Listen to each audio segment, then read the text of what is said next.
Thank you to our local programming sponsors.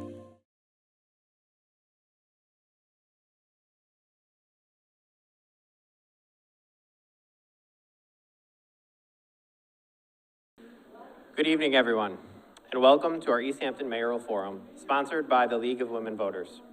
My name is Jake Boylett. And I'm Samantha Giffen. And we are residents of Easthampton and organizers for tonight's forum. This past spring, we participated in the city's Municipal Leadership Academy. We met with the dedicated staff who keep our city running. We also learned about the exciting project in the works and the challenges our community is facing. Tonight, we will hear from the 3 candidates for mayor who will drive these projects forward, work to address the challenges we're facing, and overall determine the future of the city we call home. In times like these, when there is so much division, it's more important than ever to be engaged in our community. Together, let's continue to inspire positive change and demonstrate that an engaged community can truly make a difference. Your dedication and involvement today paves the way for a brighter and better tomorrow. Whether you are here in person or watching from home, we thank you for joining us tonight as we gather to hear from the candidates vying to serve as our next mayor. I have a few housekeeping items just to start us off with. Restrooms and water fountains are located right across from the auditorium near the gym. And if you need to get up from your seat at any time, please be respectful of others in the room as you navigate throughout. As a courtesy to us all, please take a moment to silence your cell phones, to limit distractions, and make sure everyone can hear what is being discussed on stage. Please be respectful to others in the room, whether that be for differing opinions or not speaking while candidates are talking. I want to take a moment to acknowledge our incredible partners that helped make tonight's forum possible. Thank you to Easthampton High School and Principal Evans for allowing us to use the auditorium, and thank you to Easthampton Media for making sure we have sound, a live stream, and recording for tonight's event. Thank you to our mayoral candidates, Salem Derby, Lindsay Sekula, and Jason J.T. Terrell for joining us tonight. Tonight's questions were submitted by members of our community and were not shared with the candidates in advance. 75 questions were submitted and many shared similar themes.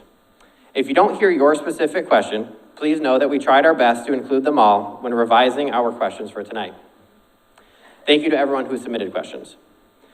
And if we end up having a full house, which looks like it may be soon, please make room for those looking for seats, scooch in, become friends, but just be aware of that.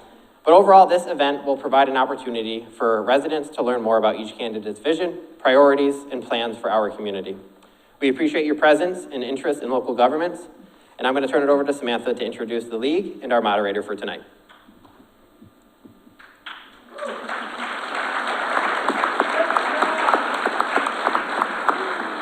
Hi, everyone. So tonight's event is sponsored by the League of Women Voters of the Northampton area, which includes here in Easthampton. The League of Women Voters, for those who are not familiar, is a nonpartisan political organization. Our mission is to encourage informed and active participation in government at the local, state, and national levels. This candidate forum aims to help voters make informed decisions on the upcoming election right here in Easthampton. Unlike other civic groups, our league offers more than conversation. We offer purpose. Members don't just attend meetings, they register voters, they moderate candidate forums, advocate for policy, and directly influence the decisions that shape our community. While woman is in our name, all persons over the age of 16 are encouraged to join. For more information, visit lwvnorthamptonarea.org or talk to one of our volunteers helping us tonight, including at the table outside. As you listen to the candidates, keep in mind that when you vote on November 4th, you won't need to only vote for your number one choice. You're actually able to rank the candidates. In Easthampton, we have ranked choice voting for all single-seat event races, including mayor and precinct councilors. Many of you have likely received a sheet like this in the mail from the Easthampton City Clerk's office. This explains everything you need to know, and there are additional resources on the city's election and voting website. With ranked choice voting, you will be able to rank each candidate. So your first choice, second choice, third choice, but you don't have to rank all of them. If you only want to vote for one person, you can do that. Just vote for them as your first choice. Really, the goal is for a candidate to win with over 50% of the vote, a majority of the vote, not just who gets the most votes. So remember, Election Day is Tuesday, November 4th, just 3 weeks away. Polls are open 7 a.m. to 8 p.m., and voting is right here at the high school for all residents of Easthampton. Now, let me introduce our moderator for tonight's event, Buzz Eisenberg. Buzz has lived in the Pioneer Valley for over 50 years. He has served as moderator in the town of Ashfield for the past 24 years. He's also moderated over a dozen debates and candidate forums in 4 municipalities across the valley. You may have listened to him on the radio as co-host of Talk the Talk on WHMP, where he interviews newsmakers, activists, politicians, authors, and artists. A regular segment they host is called Mayor's Monday, of which the mayor of Easthampton is a consistent guest. So thank you for joining us, Buzz. I'll pass it to you to get us started.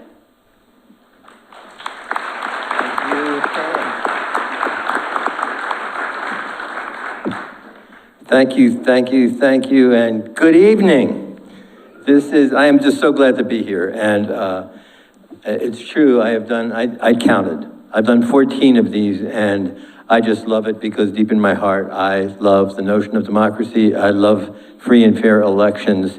I love what citizens bring to local government, and I'm pleased as punch and flattered to have been invited here in Easthampton because I love Easthampton too. So thank you. I really want to thank the audience who's here. It looks like almost a full house, if not a full house. And those of you who are watching online, a special thank you to you as well. Obviously, a thank you to our candidates. Please, let's hear it for our candidates.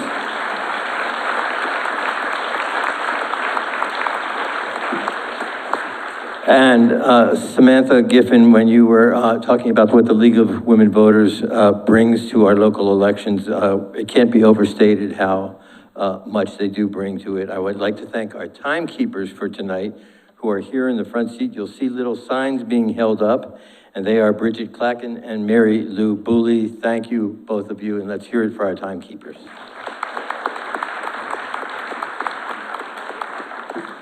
And all the other volunteers who made tonight happen. Thank you. So here's the format that we're going to be following tonight. With each candidate, I believe, knows what the format is. I hope so. I understand that they do. There will be opening statements. They will be done in alphabetical order, last name determining alphabetical order, and closing statements will be in reverse alphabetical order. We'll begin with 2-minute opening statements from each of the candidates. Then each candidate will be asked questions. They will each have 1.5 minutes to answer each question. I will alternate the order in which candidates answer the questions.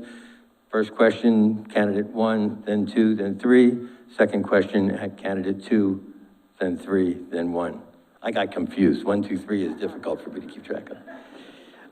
So they'll be alternated in that way. And while obviously personal attacks will be out of order, I don't expect that to be a problem here tonight with these candidates at all. Nevertheless, if a candidate disagrees with the response that a previous respondent answered, then they could address their disagreement with so much of their answer as they disagree with. There will be no rebuttal tonight. Candidates, however, may use the response time they're allocated, that 1.5 minutes, if they want to return to a previous answer or something else that they heard.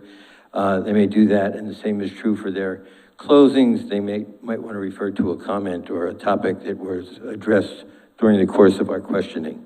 We're going to conclude with closing statements. Those two will be 2 minutes. The timekeepers here, Bridget and Lou, will be holding up signs at 30 seconds. There's 30 seconds left, then 15 seconds left, and then stop.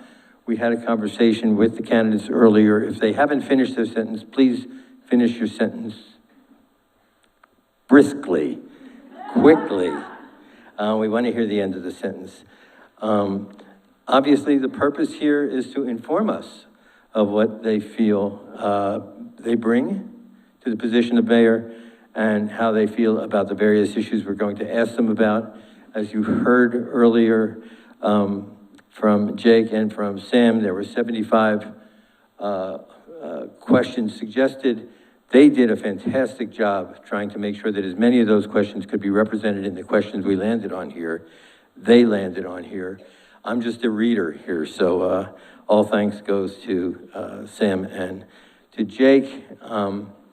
For those in the audience, really important, please hold your applause. At the end, I will not only invite you, I will lead you in applause to thank all three candidates.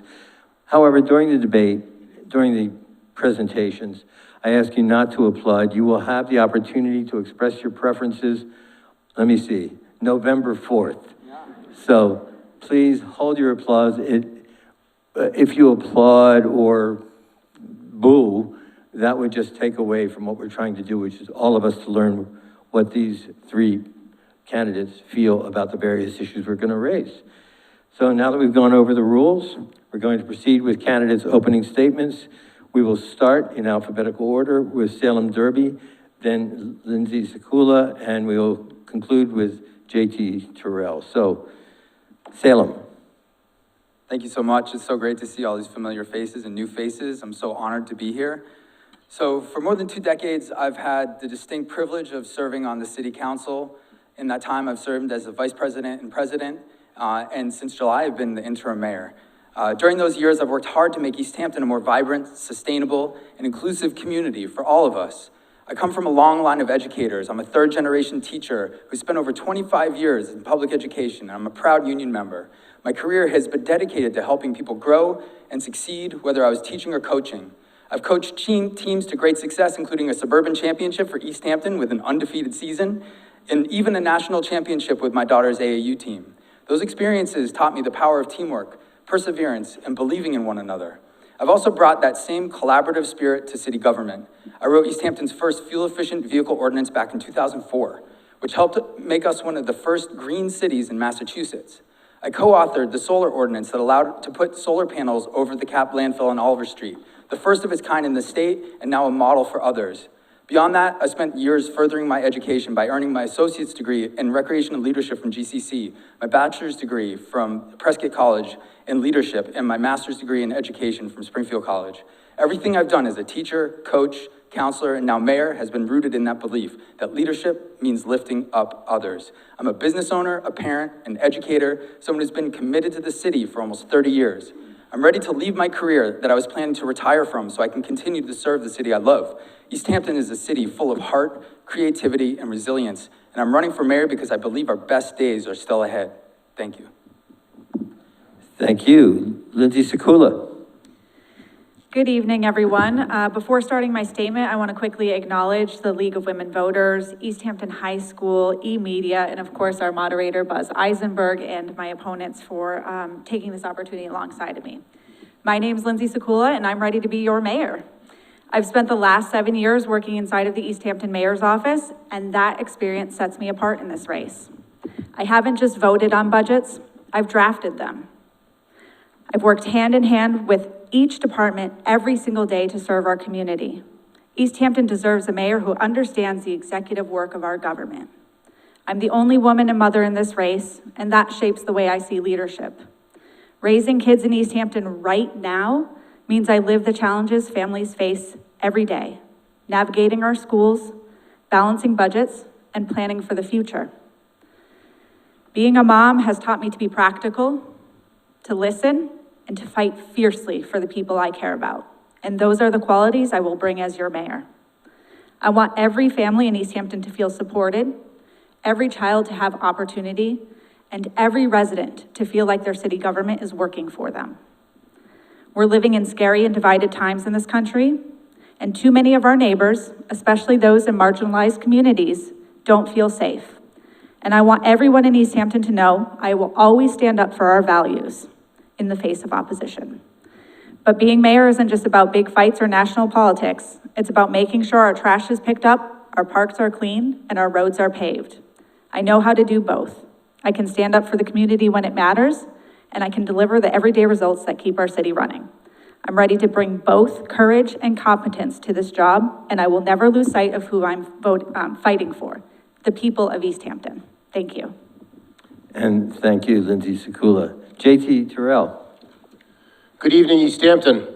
Thank you, Buzz, for guiding this conversation, and my thanks to the League of Women Voters for bringing us together. And thanks to Easthampton High School for providing the space tonight.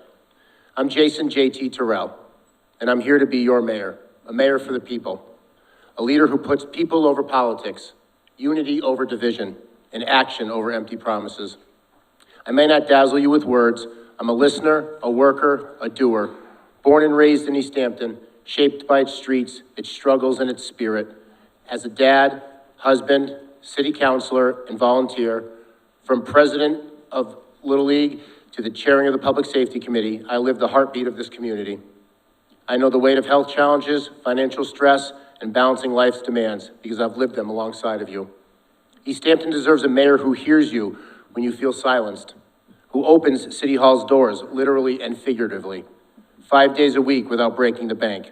You deserve transparency on how your tax dollars are spent, not a city sinking deeper into debt. My opponents tout experience and stability, but that has left us with crumbling infrastructure, skyrocketing rents, and a budget crisis that's pricing us out young families and seniors. I'm running to change that. I'll fight for our kids' education, honor our veterans, and care for our seniors. I'll protect our Barnes Aquifer, because water is life, and make it easier for entrepreneurs to thrive with streamlined permitting. I'll push for rent stabilization to keep Easthampton affordable. And in a few days, I'm co-hosting a bipartisan community meet and greet because I believe in building bridges, not walls. It's not about a D or an R or an I, it's about you, the residents of Easthampton. As your mayor, I'll lead with fresh ideas, an open mind, empathetic heart, and a relentless drive to make Easthampton a place where every resident thrives. Tonight, I'm ready to listen, share, and show you why I'm the change we need. Thank you. And thank you, JT Terrell. Let's move on to the question and answer portion of our forum. Each candidate has 1.5 minutes to respond to each question. We're going to begin with 2 questions about housing. The first will be about the need for more housing, and the second will be about keeping current housing affordable. The first one, the housing crisis. Western Massachusetts, including Easthampton, is facing a housing crisis. What will you do to address the need for housing, including affordable rental housing, middle housing, and home ownership opportunities? First will be Lindsay Sekula, and on deck is JT Terrell.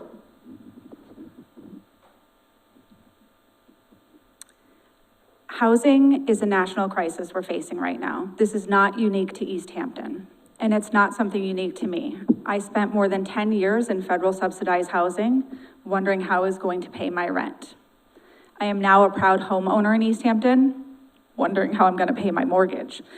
So just like everyone here, I have faced housing struggles and insecurity. I have a 20-year-old at home who I can't get out of the house. Where can he go? There's nowhere affordable. I have senior parents in the crowd tonight that are looking to age in place and downsize their home. The need is large and the real estate is slim. We do have plans here in Easthampton though, and I think it's important to talk about the things we are doing right in times of crisis. By 2030, we plan to have 450 new mixed income housing units, providing opportunity for first-time homeowners, young families, and seniors wanting to downsize. That's the life I'm experiencing here.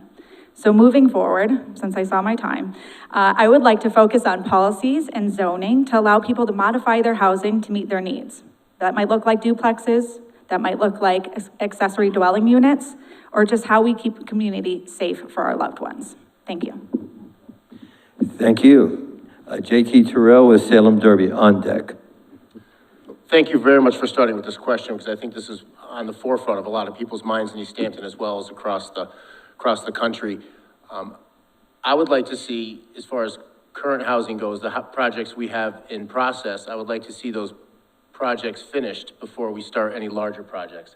The project on Ferry Street, the project on Northampton Street, both are gonna add hundreds of new dwellings to the city. I would like those to be established first, and for us to look at that, the impact that has on our infrastructure, on our public safety, on our education system, because that's gonna be bringing in dozens, if not 100 or more new families into the city. And we can't just keep building to build. We need to build with a purpose, and we need to build with a vision for the future. So I'm a strong opponent of establishing those current, those current projects that are in the process right now.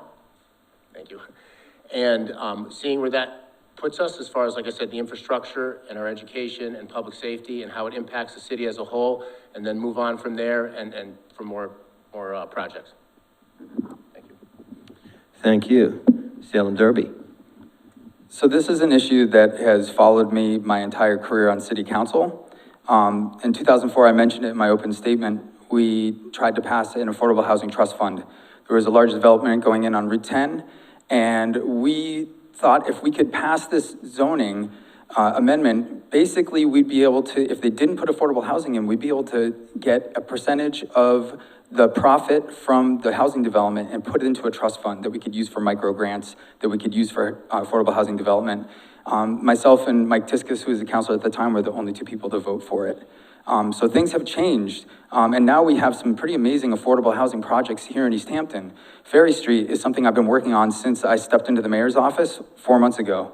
And it was something that it is something that is so complicated because of the nature of Ferry Street and the easements and the diff, which is, a really complicated formula to help fund public improvements for affordable housing. And, it takes somebody that understands these complicated things to be able to help them across the finish line. So we don't just have Ferry Street, which is over 100 units of affordable housing. We have the school reuse project, who I was a member of the school reuse committee. That's a critical project for Easthampton. And we also have an amazing conservation and affordable housing project coming in on Route 10 that is kind of stalled right now, but we need a mayor who can get that forward. Thank you. Once again, you'll see a sign that says 30 seconds to go of the minute and a half, one that says 15 seconds, and I didn't acknowledge the person with the stop sign, but thank you, the person with the stop sign.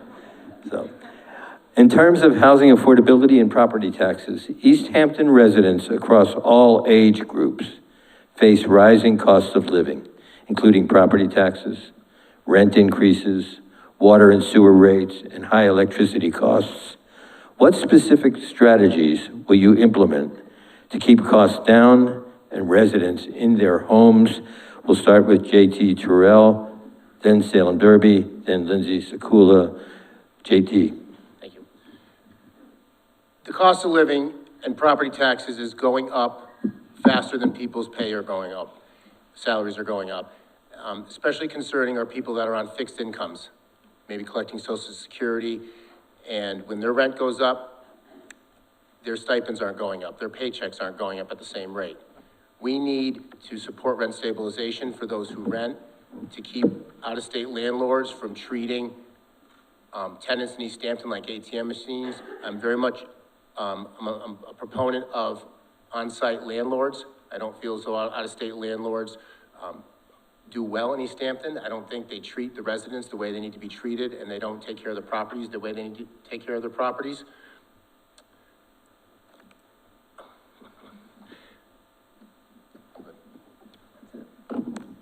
Thank you. Salem Derby with Lindsay Sekula on deck. Thank you. So number one, we need to increase the amount of housing stock that we have, because that is going to help us kind of dilute the inflation that we've seen, over the last 20 years at least. And, I think part of that is looking at really smart mixed use, smart growth buildings. So commercial mixed with residential, that's close to town, that's walkable. And, we have, like I said, the schools fit that bill. And so we need to make sure that we support that project and make sure it gets across the finish line.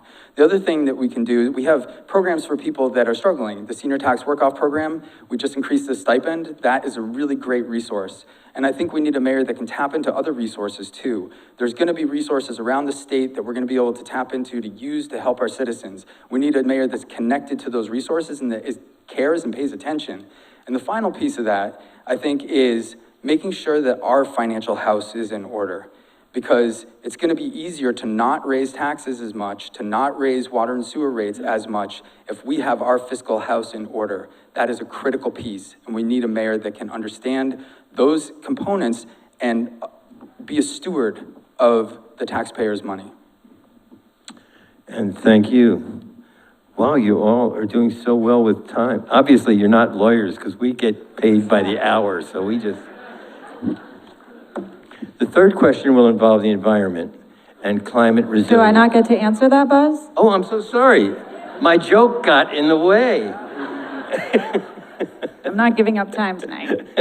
Lindsay Sekula, I am so sorry. Thank you. I think when we're talking about tax relief and housing, it's a larger conversation to be had, and the best long-term tax relief comes from responsibly growing our local economy. And everyone feels the strain of rising costs right now. Our family feels it too.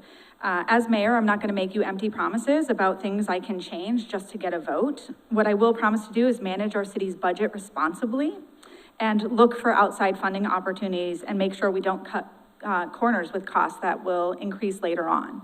I already have really great relationships with state advocates right now and have been having great conversations with local leaders and advocates about how we look at our housing production plan that came out in 2021 and update and modernize that.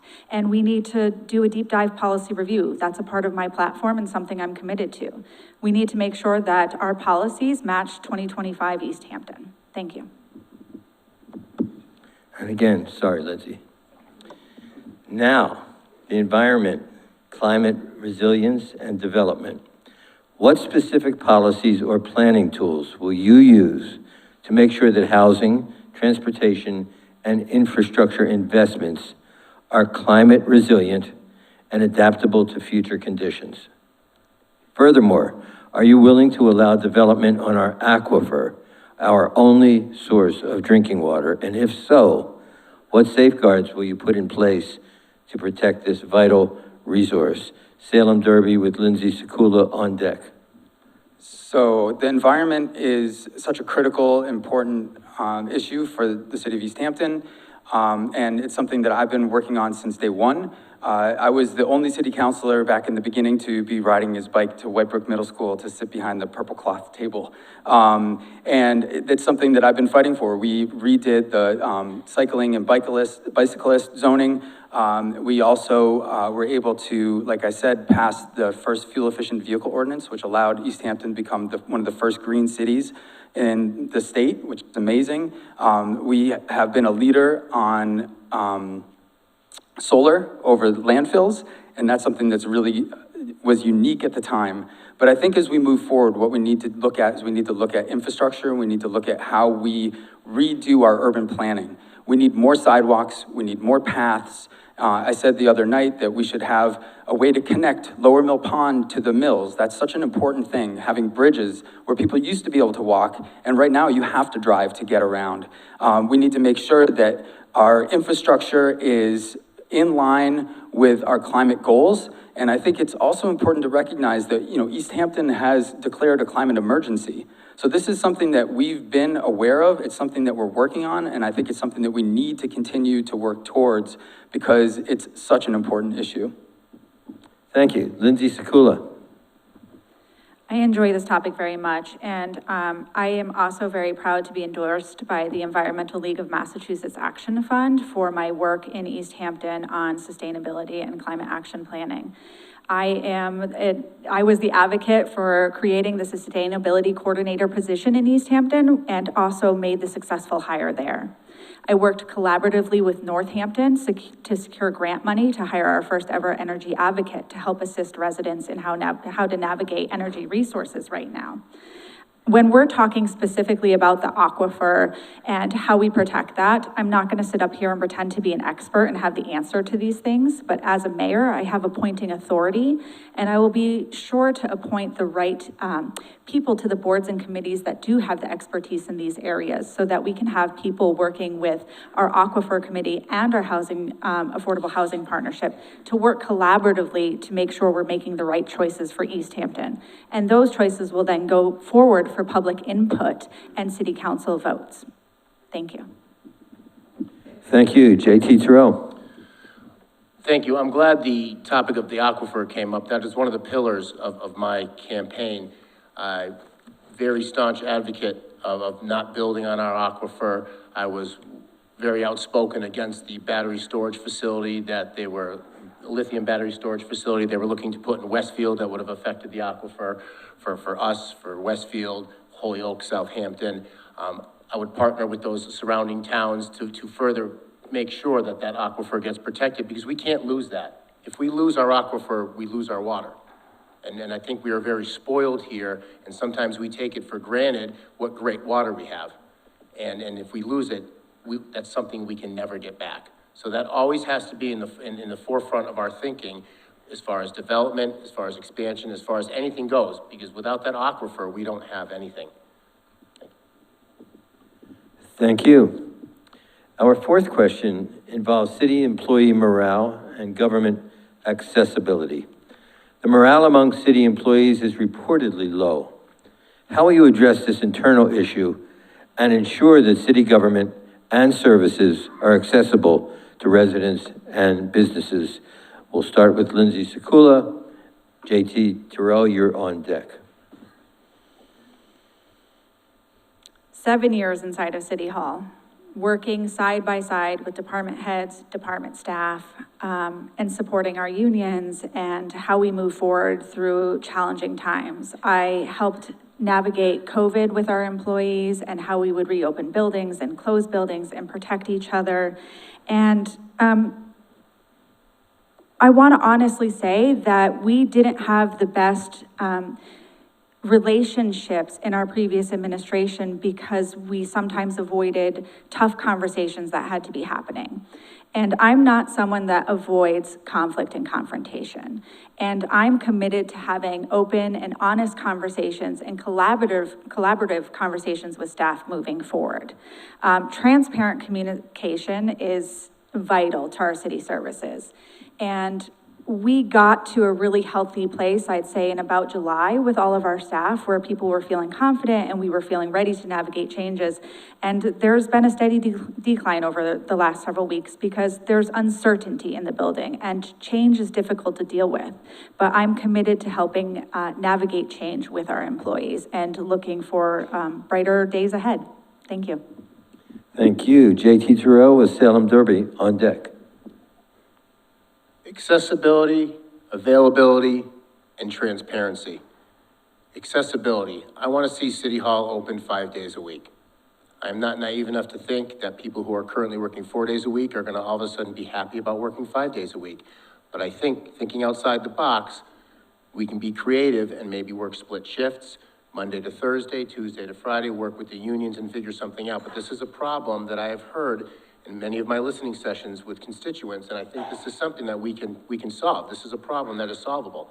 And I'm a strong advocate of City Hall being open 5 days a week.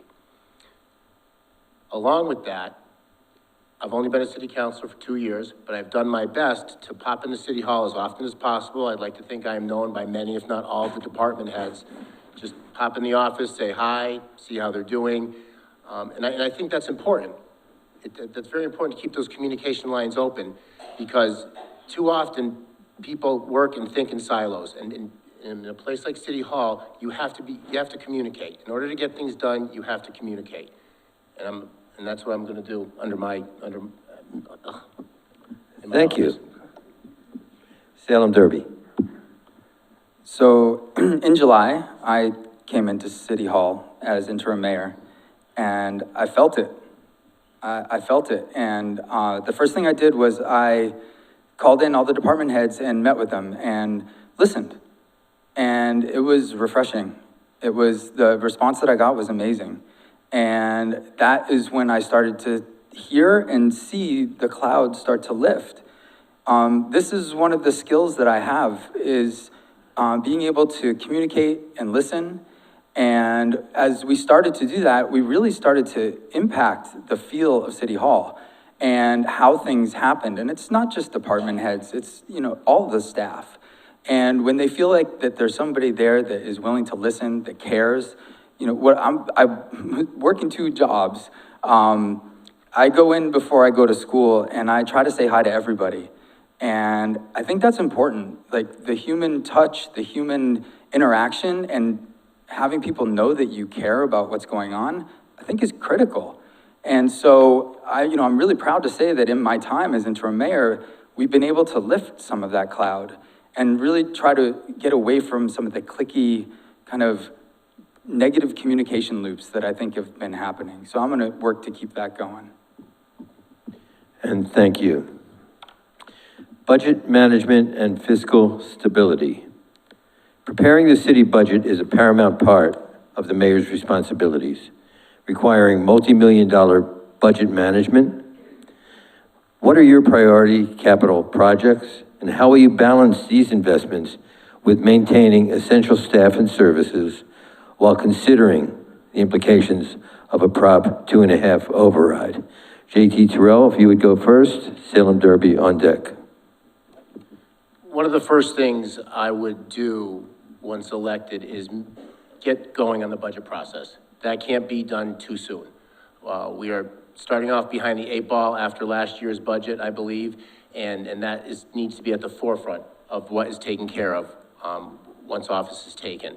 I would meet with the department heads and really get a think tank together and see where we can go moving forward as far as streamlining processes and try to cut the fat, as they say, in order to meet our budget next year. There currently is a hiring freeze right now, unfortunately. I'd like to see that lifted eventually so we can hire some more staff where that's needed. We have lost staff recently. And thank you. Salem Derby with Lindsay Sekula on deck. So this is one of the big things that, since I've become interim mayor, that I've had to manage is the finances. And we just hired a treasurer, and we didn't have a treasurer for a very long time. So we've been working with a consultant, our new treasurer, the auditor, our financial team to try to get things under control and to know exactly where we stand. I want to be really clear, there's no financial crisis at City Hall. We just need to get our house in order and understand exactly where we are. And once we do that, which we're working towards and we're making amazing progress, I think, some of the big things that are going to be on the horizon is looking at the senior center, and if this is something the community wants to do, how we're going to pay for this. The other thing that we're really going to have to manage is we're going to have to look at infrastructure improvements. As we know, wastewater treatment plant is one of those things that we need to make sure stays maintained and stays healthy, because when it's not healthy, it smells bad.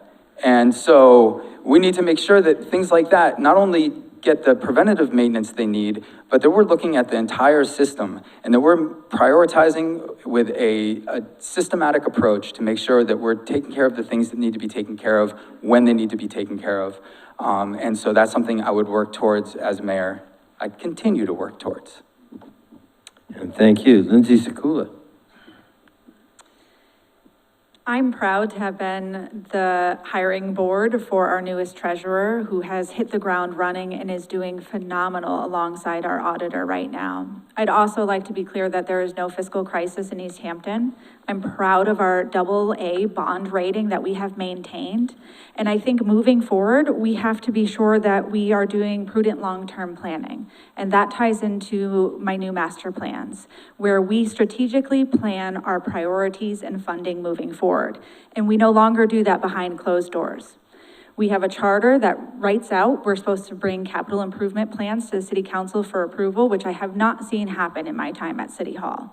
So those are the basics I'm going back to. Presenting strategic plans and long-term planning for our finances that have public buy-in. Thank you. And thank you. Community quality of life. What will you do to bring more economic and social vitality to the city of Easthampton? Salem Derby with Lindsay Sekula on deck. So everybody here knows that Cottage Street is tough. The parking is tough, it's a tight street, and recently when Peter Pockets left, we lost like 15 to 20 parking spaces.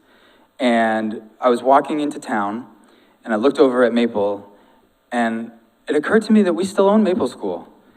And I walked over, scoped it out, went back to City Hall, talked to our HR director who does all insurance, said, hey, are we still insured for Maple parking lot?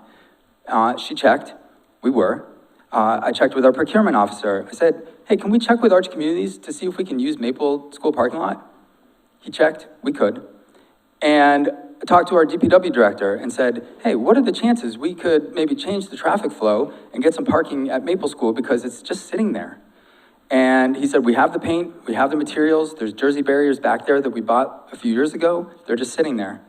And so we were able to make that happen in less than 2 weeks. And now we have over 40 new parking spaces to help increase the vitality of downtown and Cottage Street area. So that's just one of the things, just one example. If you have a mayor that's willing to get out in the community and pay attention, that you can get things done not only quickly, but you can get things done that make a difference. And thank you. Lindsay Sekula and JT Terrell, you're next. I like the ideas coming to the table in Easthampton right now, but I want to be clear that we need long-term planning here, not short-term ideas. We need to figure out how we're going to plan for Easthampton's futures. We need to start working on building community partnerships and programs. And economic development, that's our arts and culture too, right? Happy 20th birthday to ECA. And I just saw an article in the Daily Hampshire Gazette today about the Easthampton Futures Plan that I look forward to diving into. We're looking at the long-term financial planning. All of these things tie in together and we need to have these conversations. Again, I wish I had these really great selling points to give you tonight on concrete plans that I have moving forward, but my vision includes everyone in this room, everyone online, everyone not present tonight. We need to be having public forums and talking about our new master plan and our policies and how we tie those all together to bring economic development back to Easthampton. Again, I want to point out Easthampton's thriving right now. We have a great downtown district, and I hope that we get to talk about ideas like expanding our cultural district to improve walkability and access to our businesses. Thank you. JT Terrell. Thank you. I would like to go a bit further with the Maple Street idea. I'd like to revisit the agreement we currently have with Arch, and I would like to see a full parking lot where Maple Street is, not just parking around the old structure that's there. I would like to see what it would take in order for us to put a parking lot there, a municipal lot. I would also like to see a municipal lot where Center Street School is for Union Street businesses and Main Street businesses, because there's no parking at all. We have a small municipal lot on Cottage Street, but we have nothing on Union Street, and we don't have anything on Main Street either. And if we were to revisit retaining those 3 schools, making Pepin into a multi-use with parking where Center is. But I really think that parking is at a premium in this city, and that's something that we need. And thank you. The next question involves your view of recent decisions. What is one recent city council or mayoral decision or action that you agree with, one you disagree with, and why? We'll start with Lindsay Sekula, then JT Terrell on deck.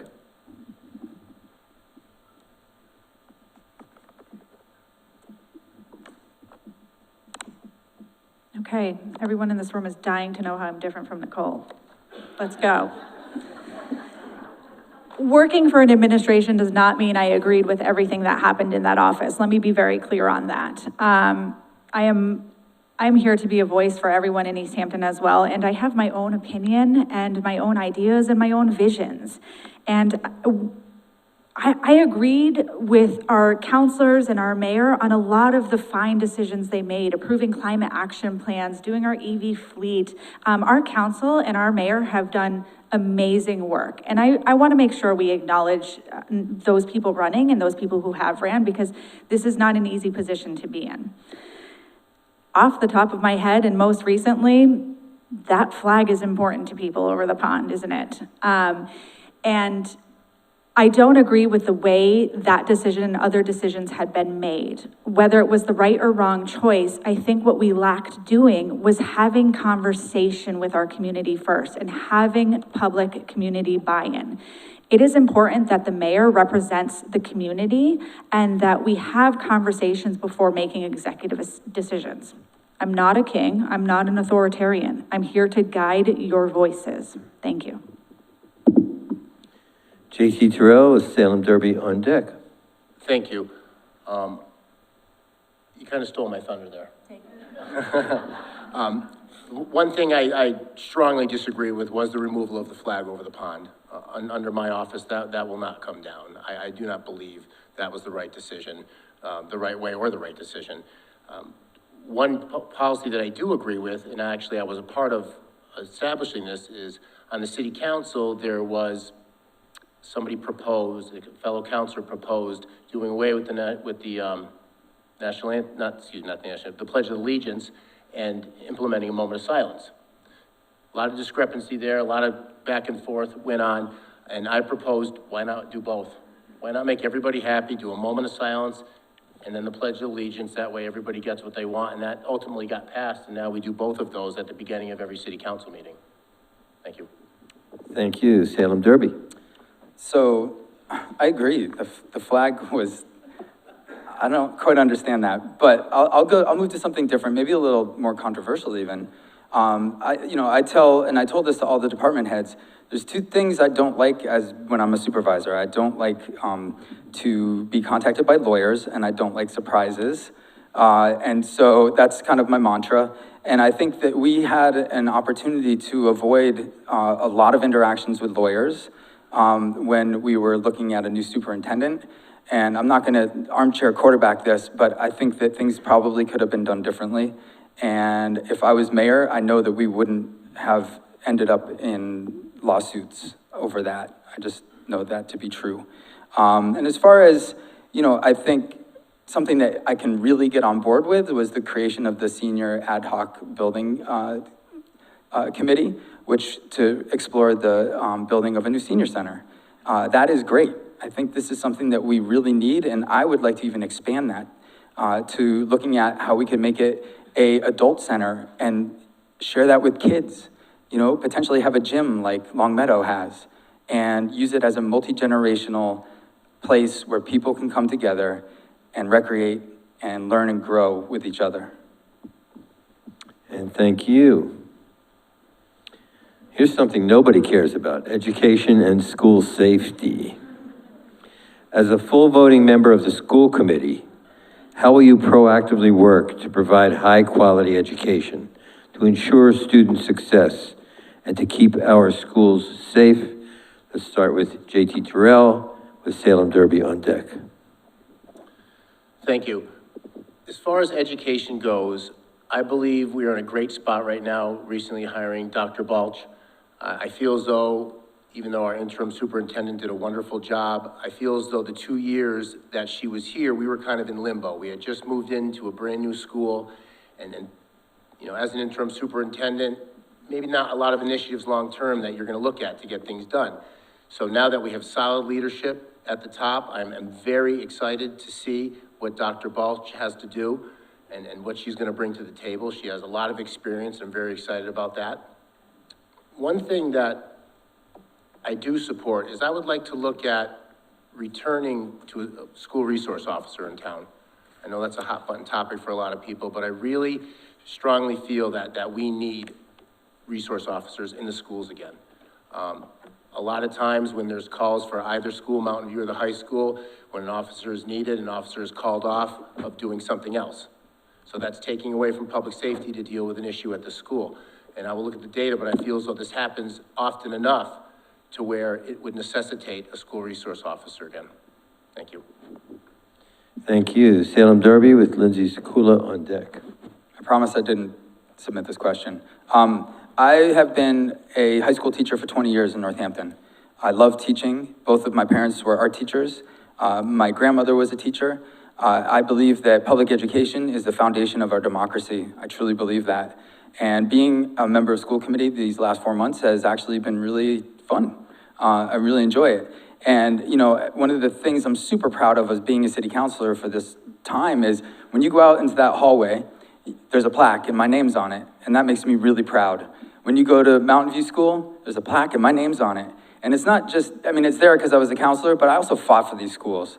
I wanted these schools because I knew that Easthampton was bleeding students to other districts. And we need to bring those students back. And I said at the school committee meeting the other night, I said, with our beautiful schools, our amazing staff, our great teachers, our new superintendent, who's wonderful, Easthampton could become an education destination. And I truly believe that. Now, as far as school safety goes, I think therapy dogs are great to bring into school. I've seen how wonderful they are with our kids. And also, my former job was leading teachers and administrators in trainings on how to protect schools. We rewrote all the school safety plans for Easthampton, Northampton, and other districts. And so that's something that I'm really skilled at, I've been trained at, and something that I am passionate about. Thank you. Lindsay Sekula. So I am the candidate with kids in public schools now, and hopefully for the next 12 years. I also have education and early childhood background, and I have kids with special needs, so I've navigated 504s and IEPs in our school district, and I walk these hallways. I'm at the school 5 times a week. I'm here for sports games, I'm here for parent-teacher conferences, I'm over at Mountain View, and we need to support our educators, prioritize safety, maintain communication between schools and city, and ensure facilities meet student needs. For those of you who don't know, the city of Easthampton is receiving opioid funding. We will receive $6 million over the course of 7 years, and I think we should use that funding to prioritize education and healthcare. I'd also like to say welcome and congratulations to Dr. Balch, and I look forward to working with her and the school committee. We have some really great candidates running for school committee right now, and I don't think there's any wrong choice there.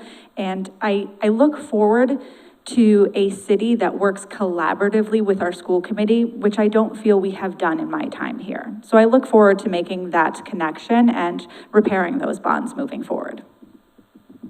And thank you. LGBTQ plus rights and inclusion. Many candidates tend to avoid explicitly stating their positions on issues related to LGBTQ plus rights and inclusion. Given the importance of these issues to many community members, could you please clarify your specific views and policies regarding LGBTQ plus rights and detail how you plan to promote an explicitly inclusive environment in our city? Begin with Salem Derby, then Lindsay Sekula. Yeah, thank you so much. I think this issue is really important, and it really hits home for me because some people have tried to peg me as someone who's not inclusive, and that couldn't be further from the truth. And one of the reasons was we had a trans sanctuary city resolution in front of the city council, and it was the budget, it was the same night as the budget. And so we had to move it. And then the budget blew up. And so we said, well, we should probably move this again so we can give this the important time it deserves. And I got a lot of hate mail. And I said, I'm so sorry, but we're gonna have to wait like 3 hours if we keep this on the agenda. And it was really upsetting because they had to wait 3 hours to get something that was really important to them. And I wanted to make sure that they were able to get that, and it ended up backfiring on me. But for me, the way I was brought up, the way I grew up in Northampton, my parents were artists, the community that we were in was so inclusive, and many of their friends were gay or lesbian, and that always was just normal for me. I've had so many students in my classes that came out to me. I teach sexuality at the high school level, and it's such an important task to be able to usher that information to people in a respectful, open, and honest way, and I take it very seriously. And my allies sit with me on my committees. 4 out of my 7 members of my campaign committee are LGBTQ+. Thank you. Lindsay Sekula, followed by JT Terrell. I believe everyone deserves a voice and a sense of belonging. And let me be very clear tonight and every day moving forward, LGBTQ rights are human rights, and I support them wholeheartedly, full bore, okay? I would like to work with the LGBT chamber some more and support our businesses. And I'm also in support of the trans resolution that now has action attached to it, which is a work group. And it will be the mayor's responsibility to guide this work group and work with the counselors who initiated this to make it a robust program for Easthampton. I think we also need to take a look at our policies. This ties into my deep dive policy review, which will be at City Hall, our police station, our schools, to make sure that we're doing everything we can to be inclusive. Thank you. Thank you. JT Terrell. Thank you. I'm very supportive of the LGBTQ community, and as far as their rights are concerned, they have the same rights that everybody else in this city has, and I will fight for those rights. I am a supporter of diversity and inclusion. However, I think equity is a little more complicated there. I am not in favor of quotas. I'm in favor of the person who's most qualified for any particular position. I do agree that the LGBTQ community is a very vibrant part of our city, a very important part of our artisan culture. That can be seen just taking a walk down Cottage Street. They are no different than anybody else, and nor will they be treated any differently than anybody else. I will fight for the rights of every resident of the city. And thank you.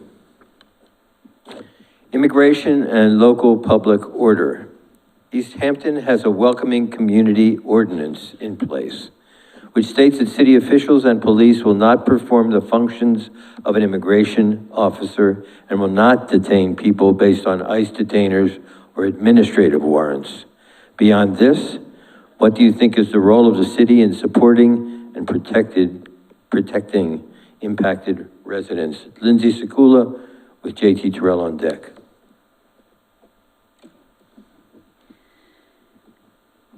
We need to stand up for every member of our community right now. We're living in very scary times, and this is happening in Easthampton, whether we want to acknowledge it or not. But I'm choosing to acknowledge it. And again, policy review. We need to make sure that policies, when we wrote the Welcoming Community Trust Ordinance, match today's need.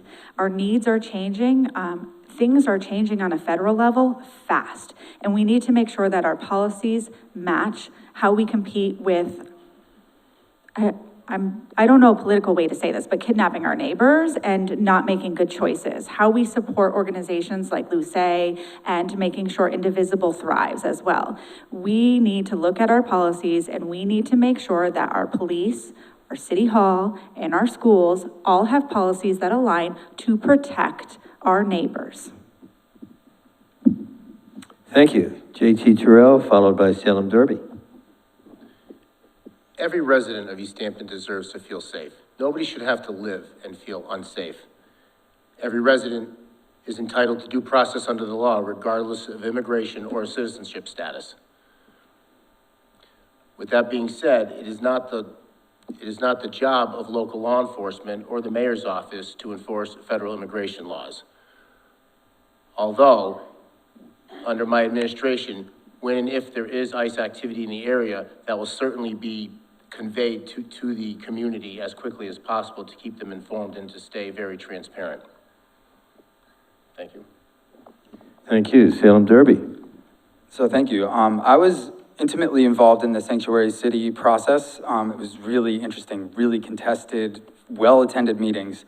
And then we went to Welcome in City, and I worked with the people that brought that forward as well. And I felt it was really important to be able to do that for our residents. So people, if they had a crime that they wanted to report, they wouldn't have to be scared to go to the police and report that crime. And this has really hit home for me as mayor, because I was sitting in my office one morning and I got a text that someone was being taken in Easthampton. And it was really scary. And so I immediately talked to the chief of police. He's like, I haven't heard anything yet. And we started to get, an action plan together. And so one of the things that I did was I reached out to Javier Lugo from the ACLU, and we talked about potentially training Easthampton city staff to be able to know what to do when these types of things happen in Easthampton, because I felt powerless. I was Googling, what can a mayor do when ICE abducts somebody in your city?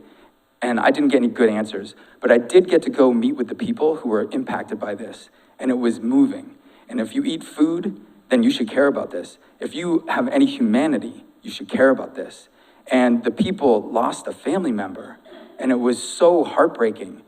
And if we can do anything to prevent this from happening, or at least make sure everybody in the city knows exactly what to do to make sure that we're getting the right resources to the people, we should. Thank you. Support for seniors and older adults. Beyond addressing property tax relief, please describe your comprehensive plan for supporting older adults in Easthampton, specifically around infrastructure improvements, programs, and General Community Services. We'll begin with JT Terrell with Salem Derby on deck.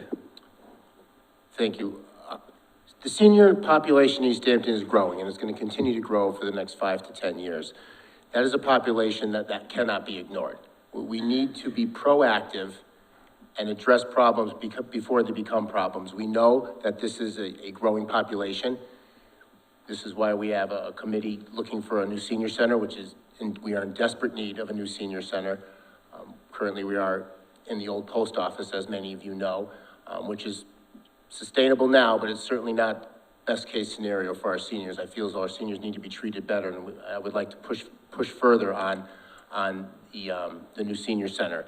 I would like to increase the senior tax work-off credit, if possible, and maybe lessen the qualifications to allow more seniors to be qualified to work in that program. And I would like to see a flat tax for seniors over 65 also. Thank you. Thank you. Salem Derby with Lindsay Sekula on deck.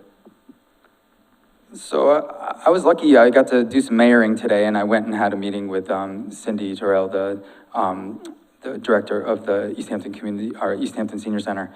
And it was a really great conversation, and it was a bunch of different things that we talked about, but one of the things that we were doing was identifying some of the things that really are issues for seniors in Easthampton right now. And one of the big ones that came up was infrastructure, sidewalks that are broken and cracked, and you can't, curb cuts that there's just not enough of them. You can't take a walker or a wheelchair on those sidewalks, they're just too broken. And so that's a critical need that we have to be able to increase accessibility for seniors. Obviously, I mentioned before, the senior center is so important, and I would love to see a senior center that is not just for seniors, but for the entire community, for intergenerational interaction, because I think that is something that can really help keep people young. Another thing I want to shout out is the Easthampton Neighbors. The Easthampton Neighbors is such a great program of volunteers that are supporting people aging in place. And we need to be able to support organizations, and it's a 501c3. We need to be able to support things like that in Easthampton because they're really helping people. And one of the things I just was able to do was increase the number of senior tax work-off participants. We just increased the number to $2,000, but now we just increased the number of participants. And thank you. Lindsay Sekula. We need to expand senior transportation, housing options, social connections, and health access. I have senior parents, and we're starting to know the value of senior services here. Hi, Mom, hi, Dad.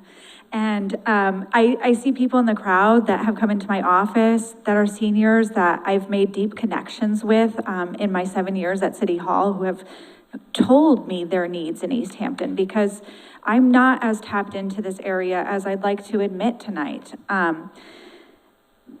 But we need to do more, and we need to do it creatively thinking. I'm happy that the former administration allowed the 2,000 max increase for the senior tax work-off program, and that is one example of how we work together to review our policies and make it more sustainable for Easthampton. I wish there were ways we could do flat taxes and reduce taxes for seniors, but that's not a reality that we can do or promise you tonight or at any time.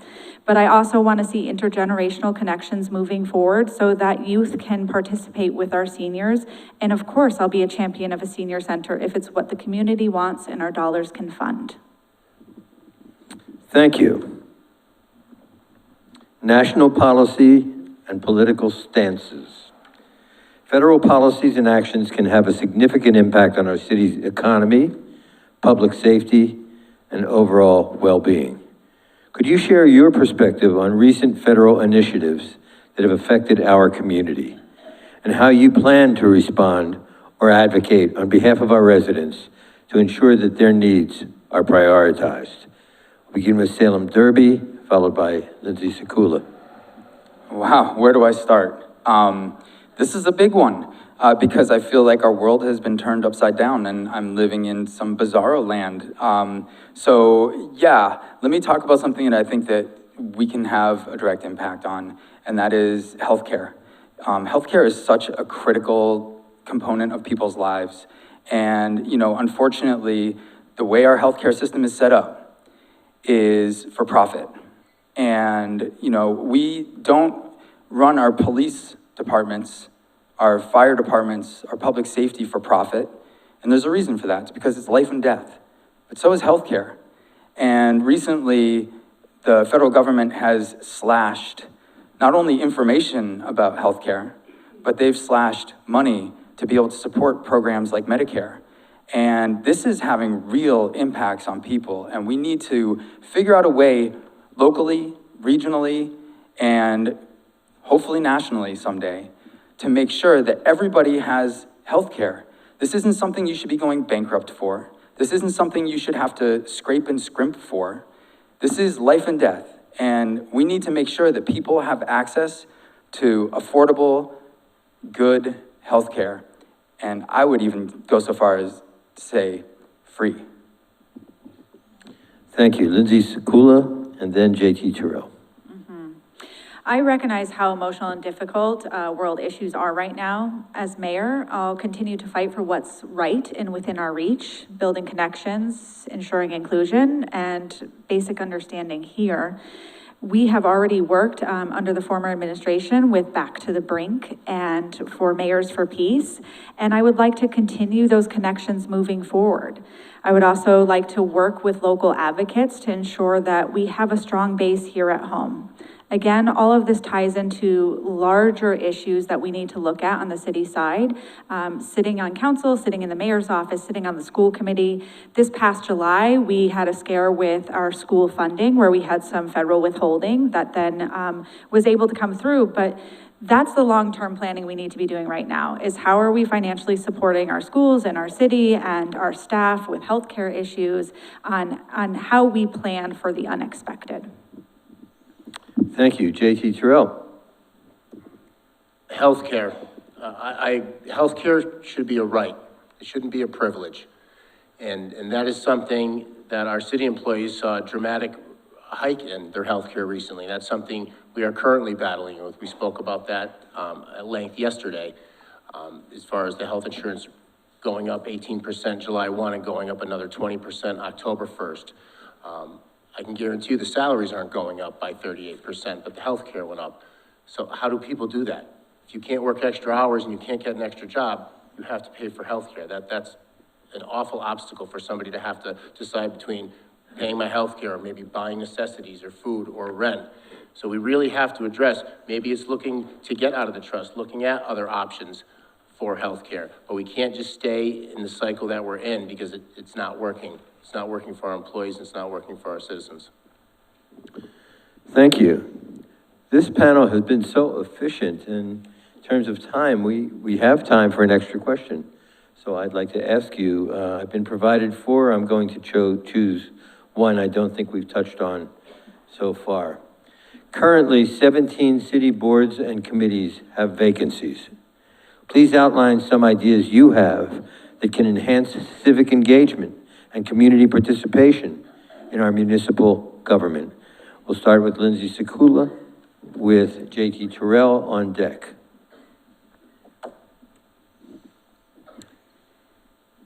I am so proud of the people who serve on the boards and committees that we have today. We have fierce advocates and community volunteers helping guide Easthampton and our initiatives moving forward.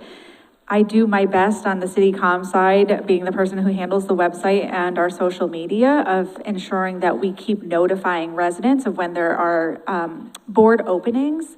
What I think we failed to do in my time here is really convey the message of what these boards and committees should be doing and their mission and their purpose.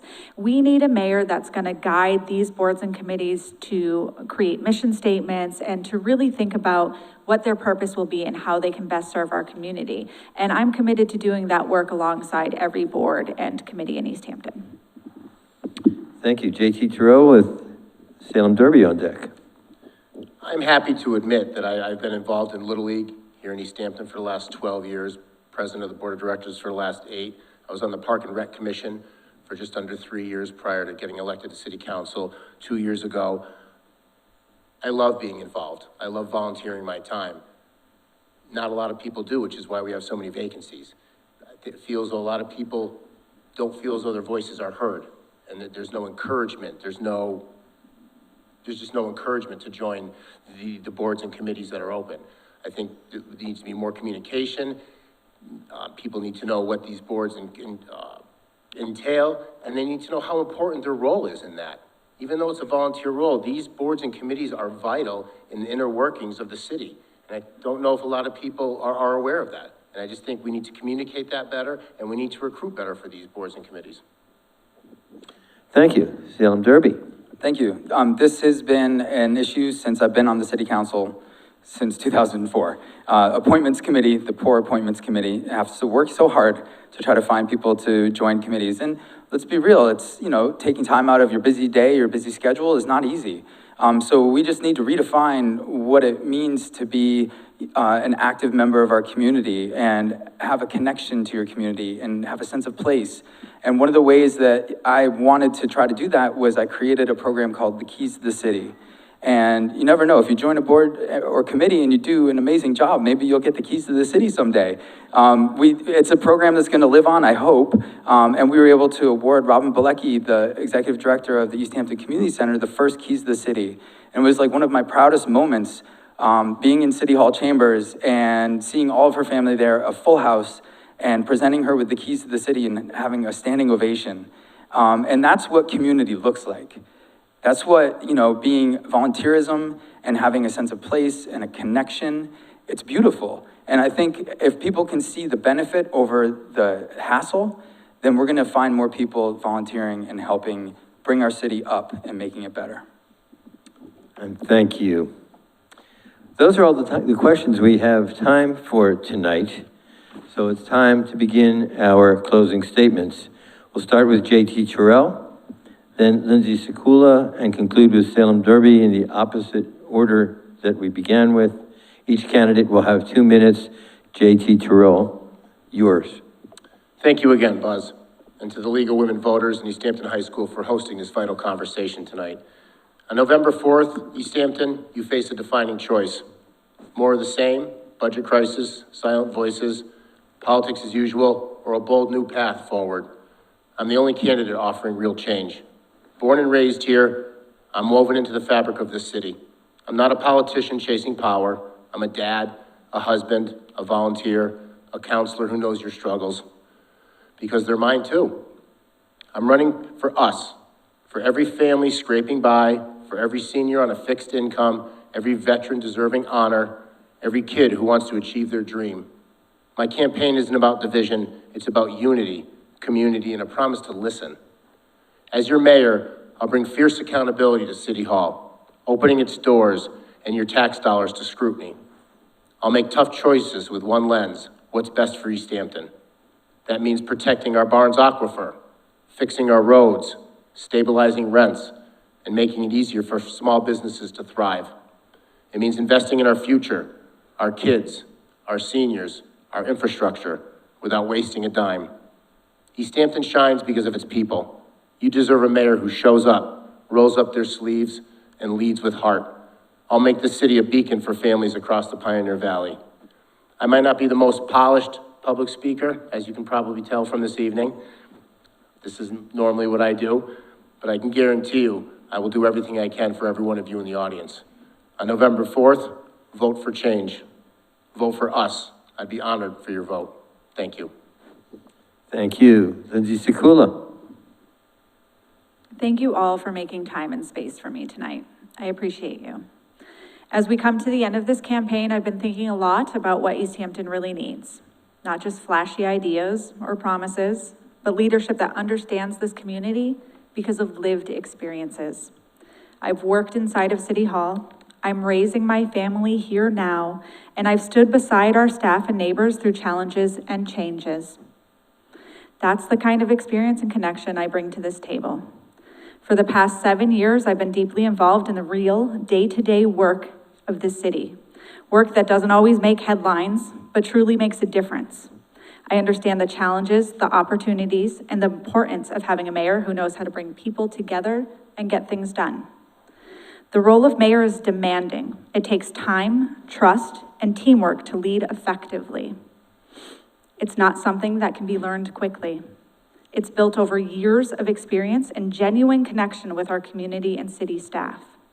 I'm not just a candidate, I'm a public servant who understands budgets, values inclusion, and believes leadership means showing up every day with integrity and accountability. As a woman and mother raising 3 kids, including those with special needs, I've learned the strength it takes to face challenges head on and to lead with both heart and resilience. Those lessons shape the way I lead and the way I serve. Easthampton deserves a mayor who is ready to lead on day one, someone grounded in experience, committed to listening, and focused on the future we can build together. On November 4th, I ask for your #1 vote, for steady experience and leadership, and for a mayor who's ready to get working for Easthampton. Salem Derby. Thank you, Buzz. Thank you, League of Women Voters, and thank you, everybody, candidates. I've been working for Easthampton since 2004. During that time, my family has sacrificed so much. I've worked full-time, raised 3 kids, Parker, Rowan, and Chloe, went to graduate school, and I still showed up every single week for Easthampton. At one point, Council President Dan Rist believed so strongly in my contributions that he changed the council meeting night so I could continue serving while in grad school. That's the kind of commitment I've always brought to Easthampton, showing up, putting in the work, and finding solutions. I've been a strong advocate for affordable housing since 2004 when I helped put forward Easthampton's first Affordable Housing Trust Fund ordinance.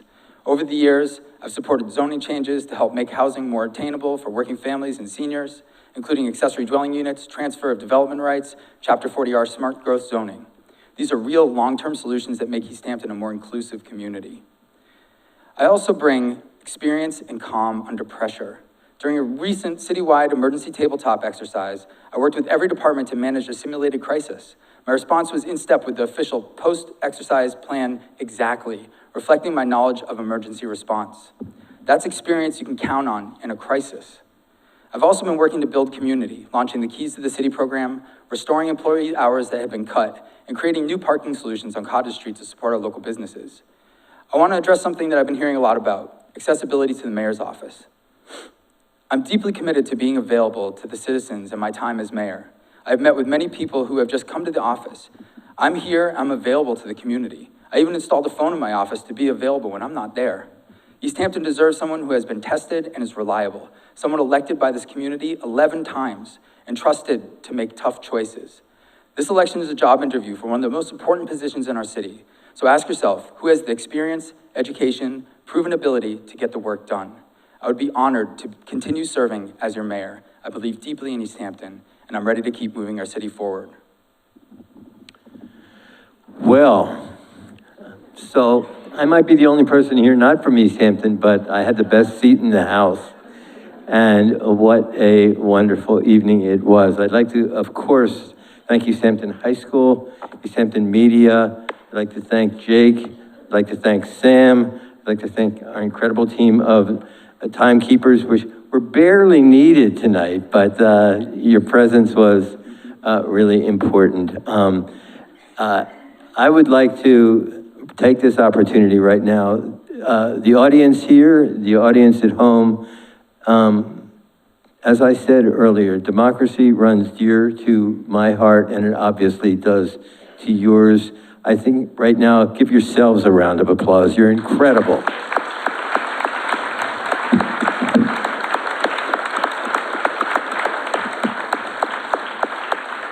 And as promised, I would really like to thank you for staying so focused and attentive and not interrupting this great panel.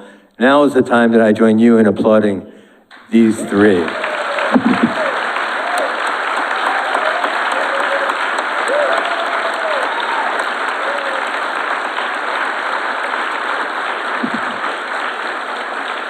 I think the future looks bright for Easthampton. Thank you all. Have a good evening.